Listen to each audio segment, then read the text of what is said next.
Hello everyone, जय भीम, नमो बुद्धाय। स्वागत है आप सभी का ट्रूथ लिटरेचर में। और आज हम डिस्कस करेंगे, छोटा सा टॉपिक है लेकिन बहुत ही ज़्यादा महत्वपूर्ण है, भारतीय रिजर्व बैंक आरबीआई के गठन में डॉक्टर अंबेडकर की भूमिका। तो जैसा हम सभी जानते हैं कि भारतीय रिजर्व बैंक आज बैंकों का बैंक है जो नोट छापता है और सभी बैंकों पर कड़ी नज़र रखता है। इसके बारे में हम महत्वपूर्ण जानने वाले हैं कि इसमें डॉक्टर अंबेडकर का क्या योगदान था इसकी स्थापना में, गठन में। शुरुआत होती है सवाल से। सवाल क्या है? क्या आप जानते हैं कि भारतीय reserve bank RBI doctor Ambedkar द्वारा निर्धारित दिशा निर्देशों के अनुसार अस्तित्व में आया? भारतीय रिजर्व बैंक की संकल्पना हिल्टन यंग कमीशन, जिसे भारतीय मुद्रा और वित्त पर रॉयल कमीशन के रूप में भी जाना जाता है, के सामने डॉक्टर अंबेडकर द्वारा प्रस्तुत दिशा निर्देशों, कार्यशैली और दृष्टिकोण के अनुसार की गई थी। जब यह आयोग भारतीय मुद्रा और वित्त पर शाही आयोग के नाम से भारत आया, तो इस आयोग के प्रत्येक सदस्य के पास डॉक्टर अंबेडकर की पुस्तक the problem of rupees, its origin and solution थी।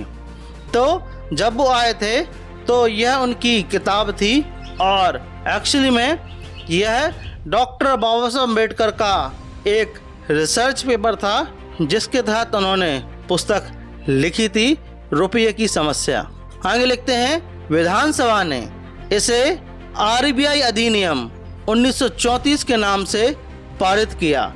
इसकी आवश्यकता, कार्यशैली तथा इसके दृष्टिकोण को डॉक्टर अंबेडकर ने हिल्टन यंग कमीशन के समक्ष प्रस्तुत किया।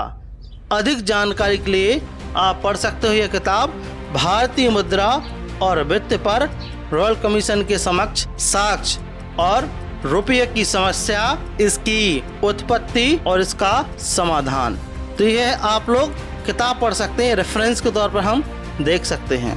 हिल्टन यंग कमीशन ने 1926 में इसकी रिपोर्ट प्रस्तुत की और डॉक्टर अंबेडकर की सिफारिशों पर आरबीआई की स्थापना की गई। भारतीय रिजर्व बैंक 1 अप्रैल 1935 को अस्तित्व में आया। डॉक्टर अंबेडकर ने आयोग को साक्ष्य का एक बयान सौंपा था और प्रस्तुत बयान में इस मामले पर डॉक्टर अंबेडकर की विशेषज्ञता का स्पष्ट अधिकार और सबूत पाया जा सकता है।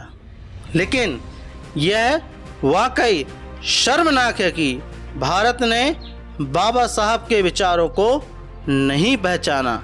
हम सिर्फ डॉक्टर बाबा साहब अम्बेडकर को दलितों के नेता या फिर संविधान के रचयिता के नाम से जानते हैं, लेकिन डॉक्टर अम्बेडकर ने इस देश में संविधान तो लिखा ही, साथ ही साथ इस देश में वो सारे देश हित में काम किए जो कोई अन्य नेता नहीं कर पाया, ना उसको ध्यान में आ पाया। जो सार्वजनिक काम थे, जैसे कि आरबीआई की स्थापना, चाहे प्रोविडेंट फंड हो, चाहे महिलाओं को प्रेगनेंसी लीव हो, यह सब डॉक्टर बाबा साहब अम्बेडकर ने किए और मजदूरों के लिए भी उन्होंने काम किया।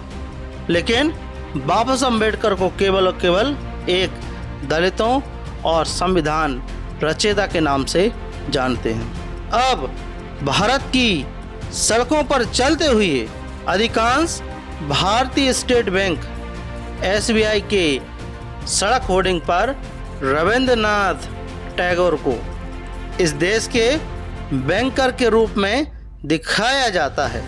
जैसा कि रविंद्रनाथ टैगोर एसबीआई के ब्रांड एम्बेसडर हैं।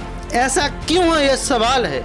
आरबीआई के प्रति डॉक्टर बाबा साहब अम्बेडकर के योगदान को छुपाया जाता है। डॉक्टर अंबेडकर देश के पहले अर्थशास्त्री थे जिन्होंने देश के लिए महान चीज़ों की कल्पना की थी, लेकिन लगातार सरकारों ने उनकी विरासत को विफल कर दिया है। हम में से कई लोग भारतीय मुद्रा पर गांधी की तस्वीर से आहत होते हैं।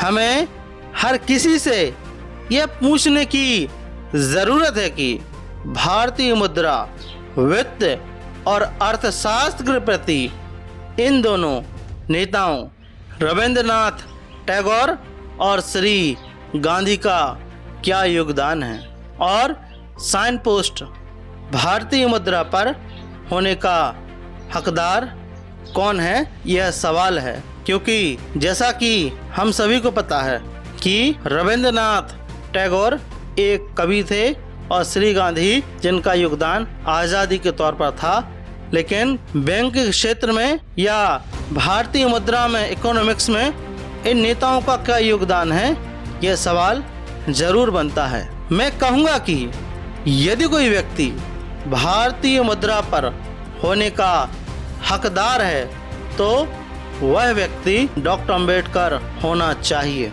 कोई और भारतीय मुद्रा पर उसका स्थान का हकदार नहीं है। भारतीय रिजर्व बैंक को यह सुनिश्चित करना चाहिए कि वह डॉक्टर अंबेडकर द्वारा किए गए प्रयासों और ऊर्जा को उचित सम्मान दे। क्या इसी तरह भारत अपने महापुरुषों का सम्मान करता है? भारत में शासक जातियों ने दलित बहुजन नायकों को विफल कर दिया है और वे निचली जाति के नायकों को केवल वोट के लिए याद करते हैं। यह दुर्भाग्यपूर्ण है कि आरबीआई के गठन में डॉक्टर अंबेडकर की भूमिका की सराहना या स्वीकार नहीं की जाती।